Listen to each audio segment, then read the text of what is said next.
자, 21년 2월 6일 토요일 시행된 한국사업능력검정시험 제51회 심화 과정을 해드리도록 하겠습니다. 저는 김군입니다. 자, 5번입니다. 5번. 어쩌고저쩌고 하면서 이렇게 달아놨다 이렇게 나오는데 이게 건모잠이 누군지 알아야 돼요. 그 다음에 안승이 누군지까지 알아야 됩니다. 이게 바로 그런 내용인데요.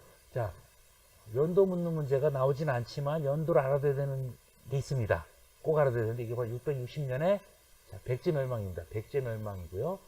그 다음에 이제 똑같아요. 8년 뒤입니다. 8년 뒤니까 고구려 멸망입니다. 고구려 멸망이 바로 언제일까요? 668년. 그 다음에 이제 완전 삼국 통일이 있어요. 자, 삼국 통일. 자, 삼국 통일은 언제일까요? 676년이 됩니다. 그래서 요거 세 가지는 반드시 알아둬야 돼요. 백제 멸망, 고구려 멸망, 삼국 통일. 그렇죠? 660, 668, 676. 8년마다 큰 사건이 일어났다는 거죠. 그래서 백제 멸망하고 나서 백제 부흥운동이 일어납니다. 독도, 주류, 지정풍을 맺고요. 자, 그러면 고구려가 멸망하고 나서 이제 고구려 부흥운동이 일어나게 되는 거죠.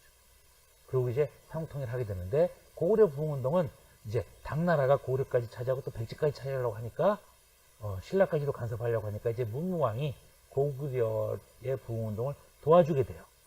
바로 보덕국이랍니다. 보덕국. 자, 그래서 이게 어떻게 된 거냐? 고현무라는 왕족이 이제 오골성에서 부흥운동을 하고 있었고요. 그 다음에 건모잠이 한성, 지금의 이제 황해도 재령 땅입니다. 서울이 아니라 여기에서 이제 부흥운동을 하고 있었어요. 그리고 누굴 추대해요? 안승을 이제 추대한 거예요. 안승은 이제 고안승입니다. 안승을 추대해서 그 안승을 추대했는데 자, 내분이 일어난 거죠. 그렇죠. 그래서 안승이 건모잠을 죽이고 신라로 갔단 말이죠. 근데 신라는 이제 고구려 백제 사람들이 싫어하니까 신라 왕 문무왕이 자, 안승을 보덕국 국왕에 임명하게 됩니다. 추대하게 되는 거죠. 그래서 보덕국이 이제 백제 땅, 익산 땅에 이제 세워지게 되는 거예요. 자, 그래서 이런 내용들은 언제냐? 바로 삼국통일하기 전에 이제 당나라를 물리치기 위해서 이런 보덕국 사람들까지도 이제 협조를 당부하기 위해서 이제 안승을 추대하게 되는 거죠. 그래서 이게 한 674년경이에요. 그 전에는 고구려 부흥운동이 있었고요. 고구려 부흥운동은 언제 일어나요? 고구려가 멸망하고 나서부터 일어나는 거죠. 그렇죠? 그러니까 668년 이후에 일어나는 거다. 그리고 자, 통일되기 전에 이제 매소성 전투가 이제 있는데 그 매소성 기원부 전투 전에 당연히 고구려 부흥운동이 일어나는 거죠. 그래서 이제 답이 이제 이렇게 되는 겁니다. 왜 그러냐? 백제가 멸망하고 나서 일어나는 게 아니고 고구려 평양성이 함락되고 나서 일어난다는 거죠. 이 평양성 함락이 바로 고구려 멸망이 되겠습니다. 그래서 연도는 묻는 문제는 안 나오지만 연도를 알아둬야 되는 세 가지. 660, 668, 676. 고구려 멸망하고 나서 부흥운동이 일어났다. 부흥운동 내용은 고골자만 안보 이렇게 됩니다. 자, 고현무는 오골성에서, 건모자만 한성에서, 안승은 이제 보덕국왕에 추대되면서 이제 여기 있는 분들이 자주적으로 신라를 도와서 당나라를 물리치게 된다는 거죠. 그런 의미가 있다는 걸 기억해 두셔야 되겠습니다. 자, 6번 보겠습니다. 6번. 유학했던 대사가 좀 교육을 도왔다. 이 대사는 불법을 전파하던 중에 저를 찾았는데, 자, 바위로 변신해서 주변에 떨어질 때까지 마음을 흔들어 들어왔다. 즉, 바위로 변신했다라는 거예요. 바위로 변신해가지고 바위가 떠다녔다. 바위가 떠다녔다. 부석이라는 말이에요. 부석, 그렇죠. 그래서 부석사로 불렸다. 그 부석사를 이제 짓고 여기에서 이제 해동 화엄종을 창시한 분이 누구냐, 그죠?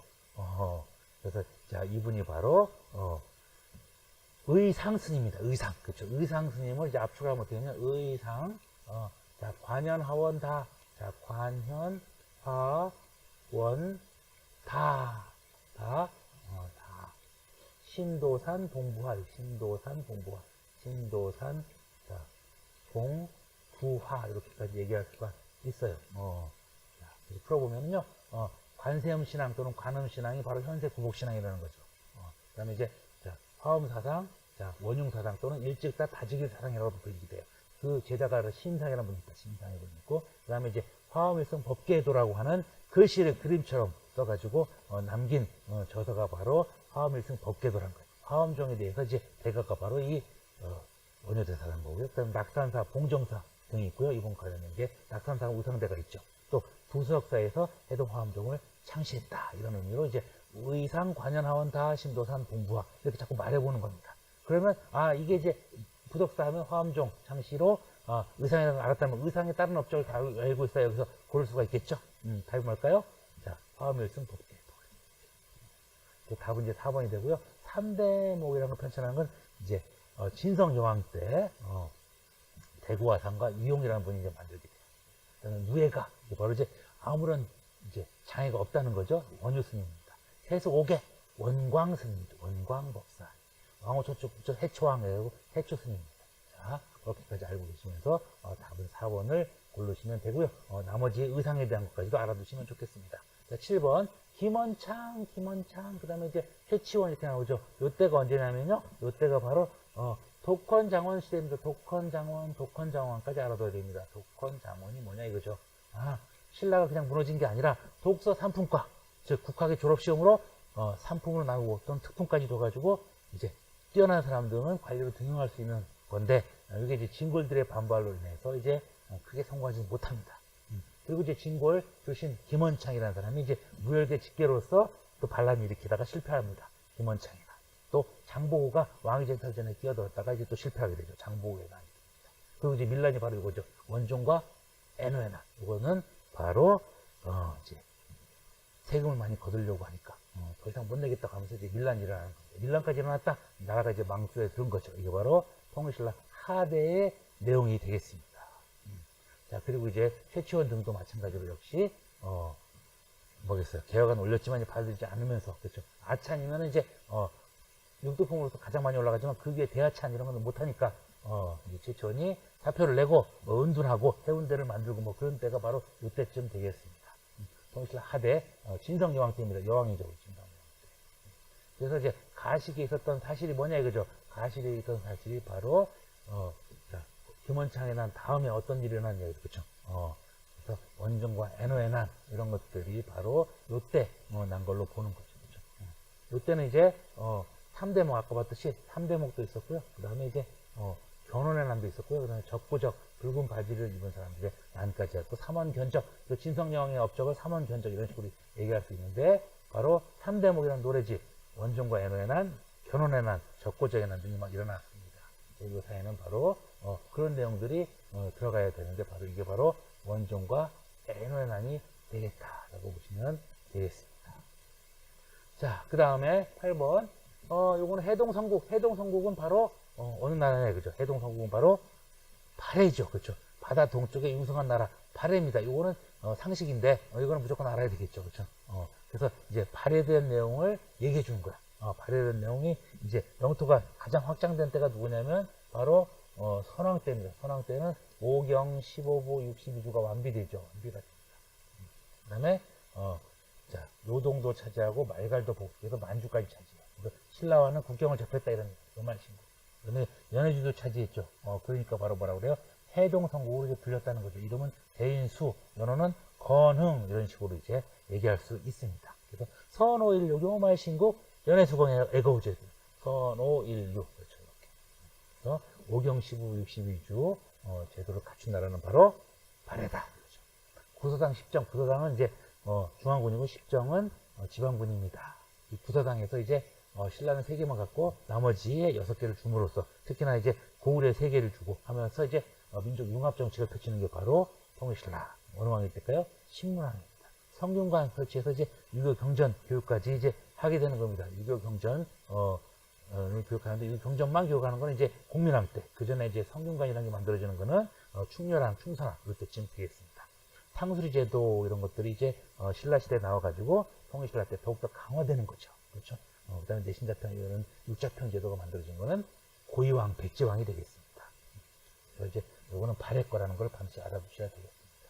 자, 9번. 자, 9번은 이제 문화재를 묻는 거죠. 문화유산이 뭐냐 이거죠. 그렇죠? 익산 하면은 뭐가 떠올라야 되냐면요. 익산 하면 이게 떠올라야 됩니다. 익산 하면은 바로 무익미가 떠올라야 됩니다. 무익미. 서동의 주인공 이제 무왕이 그렇죠. 익산으로 천도하려고 하고 여기에 자, 동서탑과 그 다음에 중앙의 목탑 등을 이제 만들어서 이제 엄청나게 거대한 미륵사를 건립하게 됩니다. 미륵사. 그래서 미륵사지 석탑이 이제 가장 유명한데 석탑 중에 서쪽의 탑이 이제 유명합니다. 서쪽의 탑. 그래서 이제 목탑 양식을 반영해가지고 여러 가지 창문 형식이라든지 여러 가지 이제 그런 내용들이 아주 깎아 만들듯이 그렇죠. 나무를 깎아 만들듯이 했다는 거죠. 그다음에 이제 사리 봉연기 등이 이제 나왔다는 거고요. 연도까지도 나오면서 이제 무왕 때 만들어지는 게 이제 확실하다는 게 바로 미륵사지 석탑이 되겠습니다. 자, 불국사 만들 때 이제 석가탑 앞에서 이제 석가열애를 증명해 주시는 분이 바로 다보열인데 이게 바로 다보탑이 되고요. 이건 부에 있는 정림사지, 정림사지 이제 5층 석탑, 자 5층 석탑 등이 이제 되겠다. 보시면 되고 이제 나머지 등도 그렇죠. 이렇게 이제 여기는 이제 영광탑이라고 해서 발의 탑 등이 돼 있습니다. 그래서 이제 무량사 5층 석탑 뭐 그런 일이 이제 있는데 하여튼. 이렇게 다층 탑도 있고 이렇게 9층 탑 정도로 만들어진 미륵사지 석탑인데 이거를 그대로 복원한 겁니다. 이제 무너져서 여기 뒤에다가 시멘트 칠 해놓은 거를 그대로 복원해 가지고 이제 너무 동떨어지지 않게 만들기 위해서 여기서 썼던 석재를 그대로 이용해서 썼다는 거죠. 목탑 양식에 깎아 만든 것처럼 만든 창문 형식까지 다 있는 석탑이 되는데 미륵사지 석탑 중에 서쪽에 있는 탑이 서쪽에 있는 탑이 지금 현재 원형 그대로 복원되어 있다 이렇게 보시면 되겠습니다. 자, 만든 왕은 바로 대체 무왕. 그렇죠? 여기는 익산이다. 그래서 익산만 봐도 이제 나올 수 있으면 좋겠죠. 그 답이 3번이 되겠습니다. 좀 쉬었다가 하도록 하겠습니다.